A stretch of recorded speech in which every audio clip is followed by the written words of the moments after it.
السلام علیکم۔ کالا جادو ایپیسوڈ 54۔ اس کہانی میں مسعود ایک نئی منزل کی طرف روانہ ہوگا۔ ایک نئے گاؤں میں اس کی ڈیوٹی لگے گی اور وہاں وہ دیکھے گا کہ چھوٹے چھوٹے بچے اغوا ہو رہے ہیں اور اس کے پیچھے کی کہانی کیا ہے۔ بہت ہی دلچسپ سی کہانی ہے۔ آپ ہمارے ساتھ جڑے رہیے اور پوری طرح اس کہانی کو سنیے گا۔ چلے کہانی کا آغاز کرتے ہیں۔ آبادی اس کے اطراف میں بھی نہیں تھی، بلکہ دور دور تک نہیں تھی، لیکن یوں ہی قدم اس کھنڈر کی جانب اٹھ گئے۔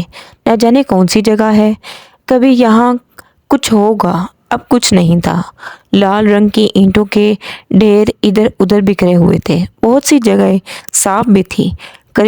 قریب پہنچ کر اندازہ ہوا کہ مسجد جیسی کوئی جگہ ہے اور یقینی طور پر انسانوں کے استعمال میں رہتی ہے۔ درخت اگے ہوئے تھے اور ایک وسیع و عریض چبوترے پر درختوں کے بے شمار سوکھے پتے اڑتے پھر رہے تھے اور ان سے سرسراہٹیں ابھر رہی تھی۔ سامنے ہی منبر بنا ہوا تھا جس سے یہ احساس ہوتا تھا کہ کوئی قدیم مسجد ہے۔ پھر دوسرے لوازمات بھی نظر آ گئے۔ ایک جانب گہرا کنواں تھا، اس کے کنارے چرخی لگی ہوئی تھی اور چرخی سے رسی لٹکی ہوئی نظر آ رہی تھی۔ قریب ہی چمڑے کا ایک ڈول رکھا ہوا تھا۔ دیکھ کر تقویت ہوئی، یقیناً آس پاس کوئی بستی موجود ہے۔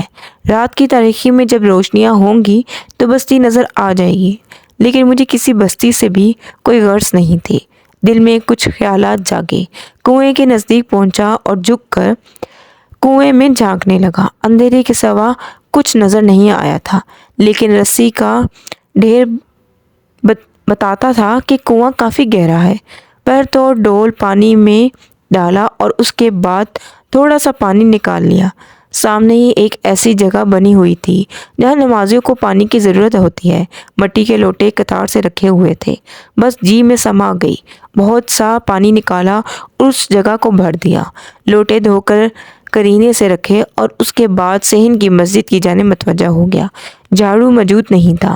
بڑے بڑے تنکے سمیٹے اور انہیں اپنی قمیض کے دامن سے ایک دیگچی پھاڑ کر باندھا۔